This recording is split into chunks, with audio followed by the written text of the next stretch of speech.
ça. Ouais. Et maintenant, si vous avez des questions, nous pouvons essayer de répondre.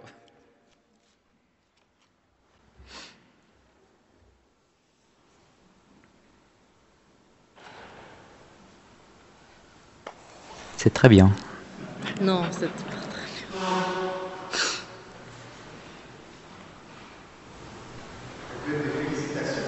Oui, je vais dire, on peut remercier. bien. Oui. Mais...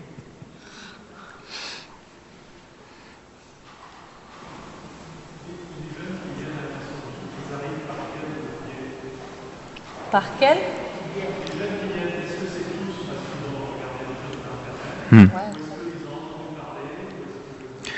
Donc Jean-Louis demande d'où viennent les jeunes qui arrivent chez nous. Ils sont... Comme ils ont été au courant de la mission JIP. Donc aujourd'hui, comme les choses se développent de petit à petit, il y a plusieurs façons. Donc oui, une partie c'est Internet, oui, ça marche. Soit sur nos réseaux sociaux, surtout Instagram et Facebook, mais aussi les sites des paroisses. Donc il y a des paroisses qui mettent nos nouvelles, par exemple, même des informations spécifiques sur la mission JIP, sur leur site. Et quand les gens cherchent, ça retombe sur nous, ça c'est très bien. Les liens avec les paroisses aussi se développent de plus en plus. Donc il y a quelques semaines, pas très longtemps, sont arrivées 3 personnes pour la première fois d'un coup. Et c'était surtout grâce à ça. Donc chacune venait d'une paroisse différente. Et donc c'était bien comme ça, ils sont arrivés au culte. Ah, mais vous savez, il y a des activités pour les étudiants jeunes professionnels, la mission JIP. Et c'était comme ça qu'ils sont arrivés. Ils sont allés le dimanche au culte et lundi soir, ils étaient déjà au groupe A+. Donc ça veut dire que si cette communication elle est faite, ça marche très bien en fait. Et aussi au niveau des régions et même national, parce qu'il est national, il nous soutient vraiment très bien là. Et donc, il y a plusieurs jeunes qui arrivent aussi des autres paroisses d'ailleurs qui commencent à venir aussi chez nous. Donc, il y a ça aussi. Et sinon, des jeunes qui invitent leurs amis. Donc, on a bien vécu ça avec par exemple, avec les volontaires brésiliens quand ils faisaient leurs études des Français à l'université catholique. Tous les 4, Lucas et Rodolfo d'abord, et après Kevin et Gabriel, ils ont bien invité leurs amis. Et parfois, c'était vraiment les gens qui avaient aucun lien avec l'Église. Donc, l'année dernière, 6 personnes sont venues d'un coup, une seule soirée, donc parce qu'ils étaient invités. Ouais. Il y avait un petit groupe de Vietnamiens, et donc même sans connaître déjà, ils ont invité les amis. Et donc comme ça, ils sont arrivés, boum, d'un coup, plusieurs personnes une fois. Et après, ils ont continué. Oui.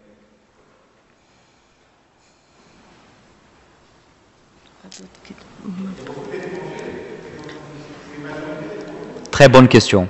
Donc généralement, c'est moitié-moitié. Donc oui, il y a une bonne partie des étrangers, mais aussi il y a une bonne partie des Français. Peut-être on peut voir à peu près comme nous sommes aujourd'hui là. Hein. Tu vois, il y a à peu près moitié-moitié hein, des jeunes qui sont là aujourd'hui. Mais ça change chaque année. Oui, c'est ça.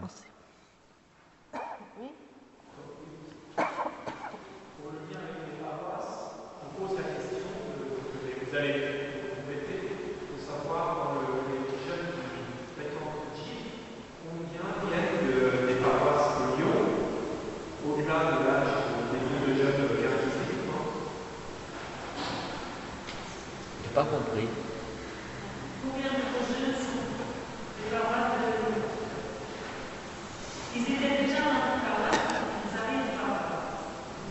Les plus jeunes, tu dis? Non. Combien Ah. de jeunes Combien? Ouais. Bon, là, nous sommes dans le début de l'année. C'est pas possible de voir, mais il y a quand même une quinzaine de jeunes qui sont liés à la mission JIP et qui sont intégrés dans une paroisse à Lyon.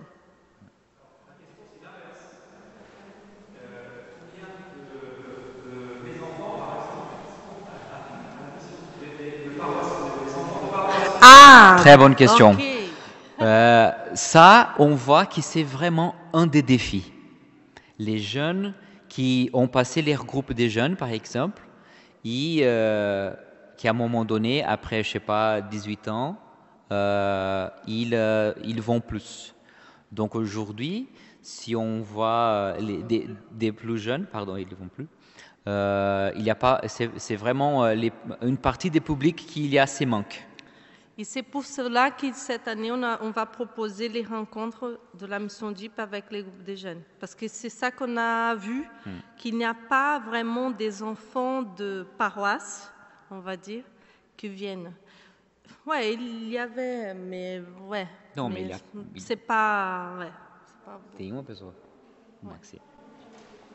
Oui, oui, c'est ça aussi. C'est ça que j'allais dire. J'allais ajouter qu'on sait que c'est un moment de leur vie où il y a beaucoup de choses qui changent en même temps. Donc peut-être il y a beaucoup qui partent. Et on voit tous ceux qui sont engagés avec un prépa, par exemple. Mais les jeunes, ils n'ont pas de vie. Hein. On sait vraiment que c'est déjà parfois difficile d'avoir une soirée de la semaine pour s'engager avec une autre chose. On sait. Nous sommes au courant.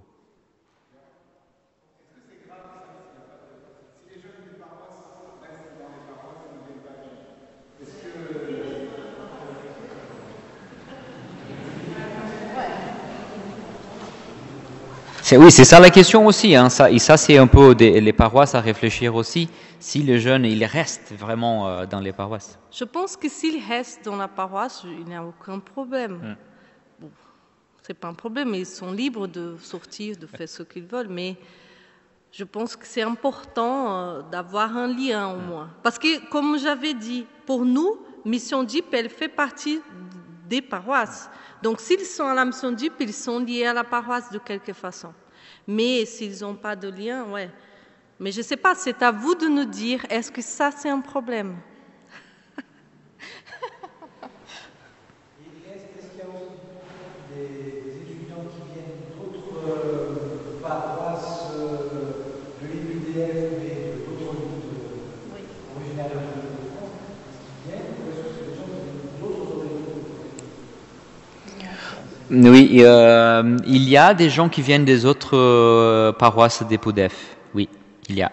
L'année dernière, on a eu pas mal et cette année aussi. Il y a des jeunes qui sont arrivés parce que leurs pasteurs, on savait même pas, on connaît même pas les pasteurs, ils ont dit, il y a la mission DIP à Lyon, vous pouvez aller voir, et ils sont venus. Donc, ouais, il y a même les pasteurs qui font les contacts en sachant que leurs jeunes vont partir vers Lyon et qui essayent de nous mettre en contact. Donc nous aussi, on fait ces côtés-là d'essayer de les contacter si on sait qu'il y a quelqu'un qui arrive à Lyon. Oui, est-ce que vous avez un retour vis-à-vis des paroisses pour leur demander comment elles pourraient modifier leur vie pour justement s'adapter aux attentes des jeunes? Très bonne question, Michel. Ça sera la partie de notre dernière animation. On va parler bien de cela. Parce que c'est aussi l'autre côté. Ouais. Oui, parce que oui, nous, on essaie de faire une partie, mais c'est vraiment cette partie d'accueil et peut-être de réflexion par rapport à l'avenir de la jeunesse dans la paroisse, qui aussi, il faut développer du côté paroisse. Parce que je pense que là, maintenant, après 3 ans, nous sommes arrivés à ce qu'on pensait qu'on allait arriver dans 5 ans. Donc maintenant, nous avons 2 ans, jusqu'à 2022, au moins nous, pour développer justement ça. Peut-être là, c'est le moment d'avancer et de penser à des nouvelles choses à partir de ce travail qui est là déjà et qui est bien établi et qui marche bien. On pense. Donc pour les rappels vite fait pour ceux qui ne savent pas beaucoup, donc la mission JIP a commencé grâce à un partenariat international et donc c'est ça qu'on dit qu'il va finir en 2022. Donc nous sommes en train de discuter aujourd'hui comment on envisage à partir de 2022 où probablement il y aura une personne pour nous remplacer en tant que responsable de ce travail. Nicolas ?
Mhm.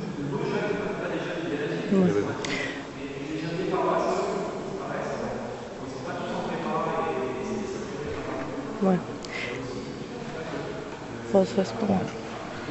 Ouais.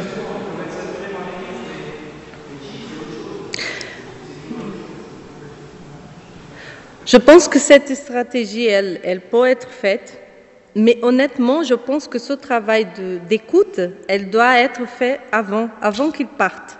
Donc peut-être que ce travail, il doit être fait dans les groupes de jeunes ou même la dernière année de KT, par exemple, de les entendre, de voir, mais et pour ça, on vous dit, hein, il faut être bien honnête et aussi, comme on dit, être prêt à entendre. Parce que parfois, on va entendre, même pour nous, hein, on va entendre des critiques, des gens qui disent « Ah, je n'aime pas ça. Ah, mais ça, ce que vous faites ne me plaît pas. » Donc, il faut être prêt à entendre ça aussi et essayer d'aller un peu plus loin. Vraiment à l'écoute. Et c'est ça qu'on essaye. Après chaque rencontre, parfois, il y a des jeunes ici, ils savent. Hein. Je demande, ah, mais comment c'était pour toi? C'était bien? Tu te sentais à l'aise? Ah, on a eu un moment un peu, je sais pas, difficile. Comment tu te sentais? C'est vraiment cette écoute. Et peut-être, oui, ça peut être fait. Hein, on peut faire ça, essayer de contacter les jeunes qui sont déjà partis. Mais à mon avis, cette étape-là, elle peut être faite avant qu'ils partent, avant qu'ils disent au revoir. Ouais. Et, attends, il y a Christophe aussi.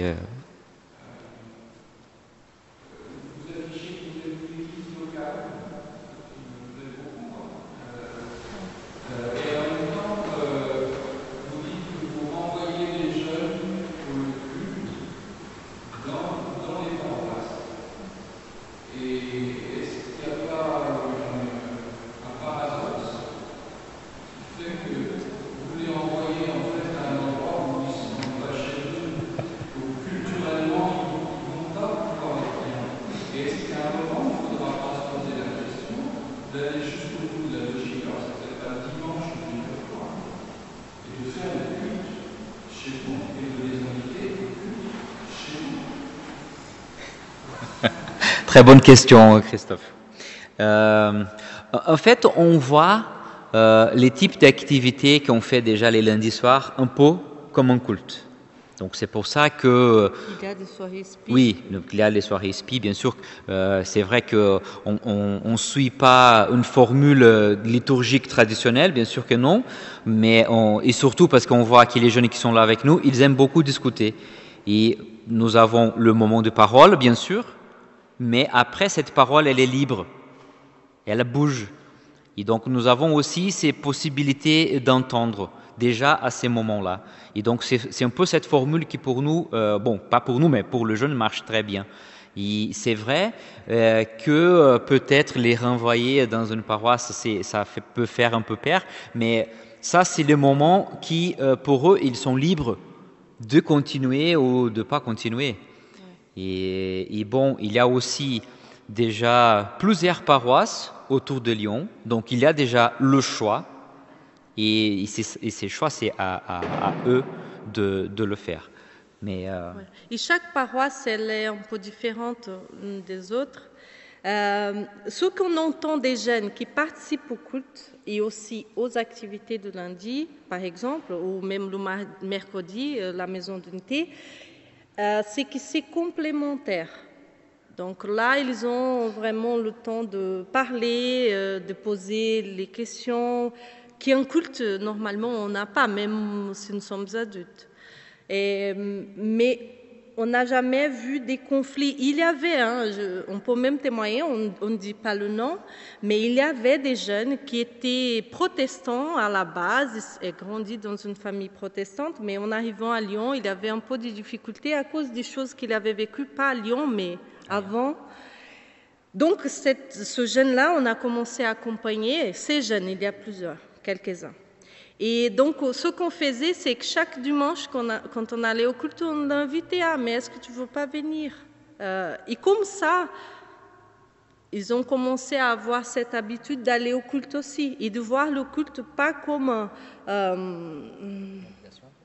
une obligation, mais quelque chose qui voulait bien participer, y avoir aussi le lien avec des personnes d'autres générations aussi. Parce que c'est ça aussi qu'on trouve dans les paroisses, qu'on ne trouve pas à la mission de vie, même que nous sommes 18 à 40 ans à peu près, parce qu'il y a l'équipe cuisine par exemple, il y a des personnes d'autres générations qui sont là aussi, mais dans les paroisses c'est une autre chose en fait, à mon avis. Mais ouais.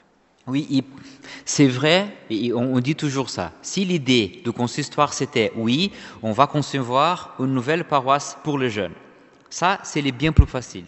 On garde tous les jeunes avec nous, c'est tout bon. Mais il y aura tout le manque du côté des paroisses. Et c'est pour ça qu'on pense que ce n'est pas la bonne chose.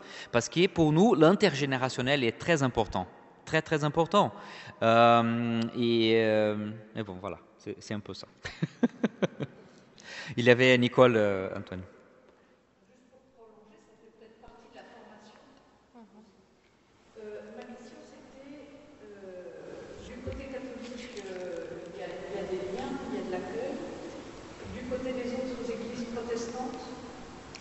Oui, très bon. Donc nos liens commencent à être créés de petit à petit de plusieurs façons. Donc par rapport au monde catholique, donc d'abord avec l'université catholique, à partir de ça avec les travaux écuméniques qui est très bien soutenu par le diocèse avec Marie-Jo et Arnaud Alibert par exemple. Donc, à partir de ça, nous avons commencé à établir des petits partenariats pour les activités ponctuelles avec la pastorale des jeunes catholiques de Villeurbanne et maintenant avec celle de Lyon aussi. Donc, on avait même une soirée prévue pour les mois de mars, mais qui a été annulée. Après les mondes évangéliques, nous avons quelques jeunes qui viennent du monde évangélique qui sont avec nous, mais on n'a pas encore un lien établi. Mais nous avons commencé à nous parler surtout avec Agapé. Donc ça, on voit qu'il y a des associations qui sont déjà dans les universités et on voit que ça peut, bien sûr, on peut établir des partenariats avec eux. Parce que bon, ils sont déjà à l'université, on n'a pas besoin de faire la même chose qu'ils font. Mais c'est vrai qu'on peut faire ensemble et avec. Ouais. Et donc... Et cette année, ce lien avec les églises évangéliques, par exemple, c'est fait à partir de la maison d'unité. Parce que nous avons 8 jeunes inscrits et 6 jeunes viennent des églises évangéliques. Donc, ça veut dire que c'est beaucoup. Et quand ils ont parlé avec ces pasteurs ou les responsables de son église, « Ah, mais qu'est-ce que vous pensez par rapport à la mission DIP ?» On était étonnés parce que les gens, ils ont dit « Ah, mais c'est un bon projet, vous pouvez y aller. » Donc, on ne savait même pas qu'au milieu évangélique, les gens savaient, bien sûr, de la maison d'unité, mais aussi de ce travail qu'on fait. Donc, je pense que maintenant, ça commence à se créer plus une relation avec les évangéliques. Donc, plusieurs de la maison d'unité sont arrivés grâce à Agapé Campus. Donc, voilà. Ils cherchaient et ils ont eu l'information là. Et aussi, ils avaient prévu de faire un événement ici au Grand Temple. Et Michel et Pierre nous ont mis en contact avec les responsables d'Agapé Campus. Et nous avons reçu un mail hier demandant un rendez-vous ou quelque chose comme ça. Donc, oui. Ça va venir. En fait, on voulait bien avoir plus de temps pour pouvoir établir ces types de liens qu'on n'a pas encore pu faire. Ouais. Même avec d'autres associations liées aux étudiants. Et coexister, par exemple. Pour coexister, on a déjà un très bon lien ici à Lyon. Ouais. Antoine. Très bonne question. Beaucoup. Oui, donc déjà par rapport au parcours alpha à l'université catholique, donc nous avons eu un échec déjà au 2e semestre. Donc on allait proposer un 2e parcours alpha au campus de l'université et ça n'a pas du tout marché.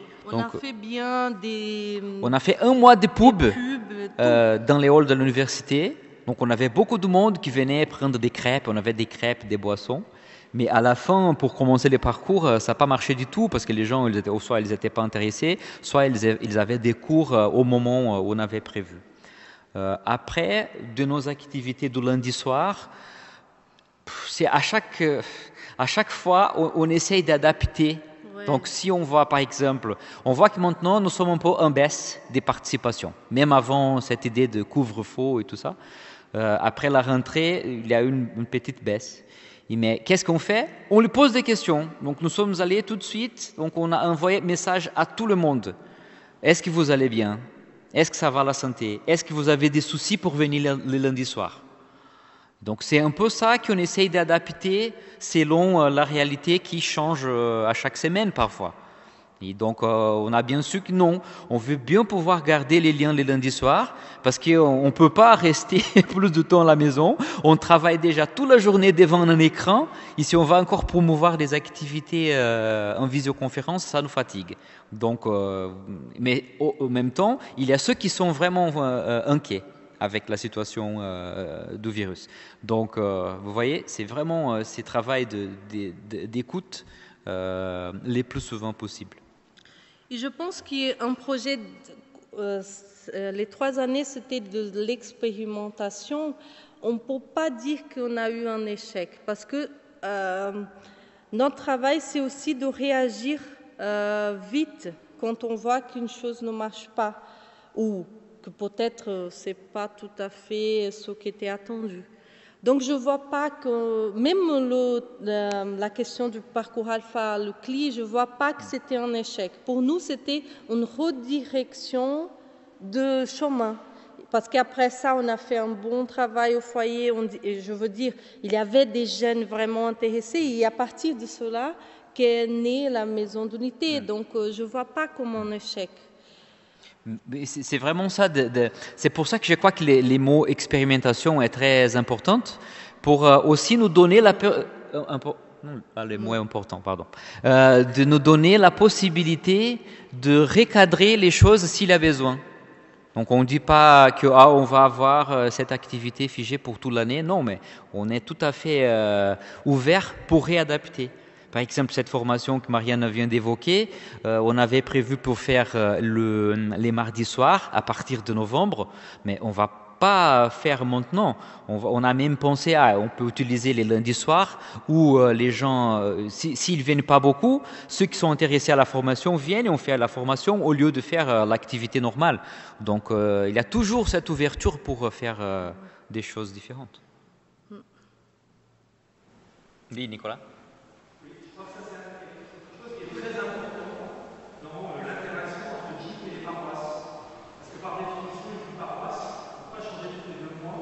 Ouais. Ouais. Alors, à l'inverse, dans le GIP, c'est la force, et ça correspond aussi aux besoins. Ouais. On parlait par rapport au post-it, de période exploratoire, Ouais. de découverte. Forcément, quand on est dans l'exploration, dans la découverte, on est dans l'adaptation. C'est vrai pour les participants et c'est vrai pour les personnes qui organisent. Mais même le format, par exemple, de nos soirées, il y a eu pas mal de changements les dernières années. On essaye toujours d'explorer un peu plus et de changer des petites choses. Et je pense que dès qu'il y a quelque chose, dès qu'il y a une proposition, par exemple, nous gardons toujours le même jour, l'horaire, ça on essaye de respecter. Mais après, si nous changeons un peu le format, par exemple, on a fait le parcours alpha, l'année dernière on a travaillé des thématiques théo-vie. Cette année, il y en a eu aussi d'intervenants qui sont venus de l'extérieur. Cette année, on pense de continuer à faire ça. Mais je pense que là, c'est vraiment une question. Je pense que les jeunes, ils aiment bien cette surprise d'arriver et de vivre le moment. Parfois, même si nous faisons des soirées films, par exemple, on a déjà essayé de ne pas diffuser. Ils arrivent, ils voient... c'est bien, on va regarder... Qu'est-ce qu'on va regarder? On va regarder un film. Ils ne demandent même pas quel film, même s'ils ont déjà regardé. Je pense que c'est justement... ils aiment bien et nous profitons, on va dire...